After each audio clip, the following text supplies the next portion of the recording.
కూసేగాడిద మేసేగాడిదని చెడగొట్టినట్టుంది కీసర దోపిడీ దొంగల పరిస్థితి. చిన్నా చితగా దొంగతనాలు చేసి అరెస్ట్ అయి జైలుకెళ్లిన ఓ దొంగను క్రిమినల్గా మార్చాడు మరో ఖైదీ. దోపిడీలు చేస్తూ అరెస్ట్ అయిన ఓ ఖైదీ తోటి ఖైదీలకు కూడా దోపిడీలు నేర్పాడు. జైలు నుంచి బయటకు రాగానే ప్లాన్ అమలు చేశారు. జ్యువెలరీ షాప్లో డమ్మీ తుపాకీతో బెదిరించి దోపిడీ చేయబోయి అడ్డంగా దొరికిపోయారు. మేడ్చల్ పరిధిలోని కీసరలో సంచలనం రేపిన జ్యువెలరీ షాపు దోపిడీ కేసును ఛేదించారు పోలీసులు. పట్టపగలే జ్యువెలరీ షాప్లోకి చొరబడి డమ్మీ తుపాకీతో బెదిరించి గొడ్డలితో దాడి చేసి దోపిడీ చేసింది ఓ గ్యాంగ్. అందిన కాడికి జ్యువెలరీ దోచుకొని పరారయ్యారు. 48 గంటల వ్యవధిలోనే ఈ దోపిడీ దొంగల ఆట కట్టించారు పోలీసులు. వేరే రాష్ట్రానికి పరారయ్యేందుకు ప్రయత్నిస్తుండగా పట్టుకున్నారు మేడ్చల్ ఎస్ఓటీ పోలీసులు. కీసరలోని బాలాజీ జ్యువెలరీ షాప్లో కస్టమర్లుగా నటిస్తూ నగలు చూస్తున్న ఈ ఇద్దరు కూడా నిందితులే. దోపిడీ ప్లాన్లో భాగంగా కింగ్కోటికి చెందిన మహమ్మద్ సైఫ్ అలీ, మెహదీపట్నంకి చెందిన రాజేందర్ సింగ్ షాప్లోకి కస్టమర్లుగా ఎంట్రీ ఇచ్చారు. వ్యాపారిని మాటల్లో పెట్టి నగలు చూస్తూనే తమ ముఠా సభ్యులకు సమాచారం ఇచ్చారు. దోపిడీకి ఇదే సరైన సమయమని మెసేజ్ చేశారు. వెంటనే ఓ 2వీలర్లో నజీం అజీజ్, విష్ణుకర్మ ఏకేందర్ సింగ్ షాపు వద్దకు చేరుకొని క్షణాల్లో షాప్లో దూరారు. ముఖానికి మాస్కులు వేసుకున్న ఈ ఇద్దరు డమ్మీ గన్తో బెదిరిస్తూ గొడ్డలితో వ్యాపారిపై దాడి చేశారు.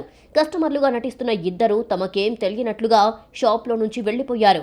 ఒకరు వ్యాపారిపై దాడి చేస్తుండగా మరొకరు అందిన కాడికి నగలు తీసుకుని బ్యాగ్లో వేసుకున్నారు. వ్యాపారి చాలాసేపు ప్రతిఘటించే ప్రయత్నం చేశాడు. దోపిడీ దొంగలను అడ్డుకున్నాడు. అయినా ఇద్దరు తీవ్రంగా దాడి చేసి పరారయ్యారు. విషయం తెలుసుకున్న పోలీసులు ఘటనా స్థలానికి చేరుకున్నారు. సీసీ ఫుటేజ్ ఆధారంగా దర్యాప్తు చేశారు.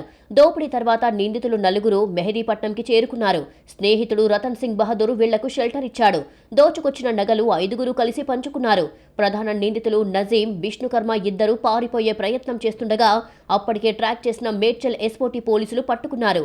నిందితులు దోపిడీకి వాడిన బైక్ కూడా సదాశివపేటలో కొట్టేసిన బైక్గా గుర్తించారు. కస్టమర్లుగా నటించిన సైఫ్ అలీ, రాజేందర్ సింగ్లను, అలాగే దోపిడీ చేసిన నజీం, విష్ణుకర్మలతో సహా షెల్టర్ ఇచ్చిన రతన్ సింగ్ బహదూర్ను అదుపులోకి తీసుకున్నారు పోలీసులు. వారిని రిమాండ్కు తరలించారు. గతంలో ఇదే తరహాలో దోపిడీలు చేసి పలుమార్లు అరెస్ట్ అయ్యాడు నజీం అజాజ్ కొటాడియా. ఇతడికి చిన్న చిన్న దొంగతనాలు చేసి అరెస్ట్ అయిన విష్ణుకుమార్ ఏకేందర్ జైల్లో పరిచయమయ్యారు. చిన్న దొంగతనాలు చేస్తే డబ్బులు సంపాదించలేవని పెద్ద దోపిడీలు చేద్దామని నజీం విష్ణుకర్మను ట్రాప్ చేశారు. బయటికి వచ్చాక బంధువులు రాజేందర్ సింగ్, రతన్ సింగ్లను కూడా ఈ దోపిడీలో కలుపుకున్నారు. కీసరలోని బాలాజీ జ్యువెలర్స్ ను టార్గెట్గా చేసుకుని దోపిడీకి స్కెచ్ వేశారు. అడ్డంగా దొరికిపోయారు. రతన్ సింగ్ అని ఎవరైతే ఉంటారో అతని దగ్గరికి ప్రాపర్టీ డిస్పోజ్ చేయడానికి వెళ్ళడం జరుగుతుంది. అక్కడికి వెళ్ళిన తర్వాత సెకండ్ రోజు, థర్డ్ రోజు అతని దగ్గర షెల్టర్ తీసుకుంటారు. తీసుకొని ఆ ప్రాపర్టీని డిస్పోజ్ చేస్తే వాళ్ళకు ఒక సుమారు 25,000 వరకు వచ్చినాయని చెప్తున్నారు. సో దాన్ని తీసుకొని మళ్ళీ బయటకు పారిపోవడం గురించి ప్లాన్ చేసుకున్నారు.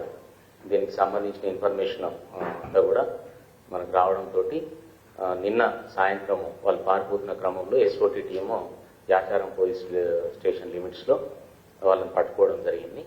ఈ 5గురు అఫెండర్లను కూడా ఈరోజు రిమాండ్కు పంపిస్తున్నాము. నిందితుల నుంచి ఓ Maruti Baleno car, Bajaj Pulsar bike, ఒక డమ్మీ పిస్టల్ స్వాధీనం చేసుకున్నారు పోలీసులు.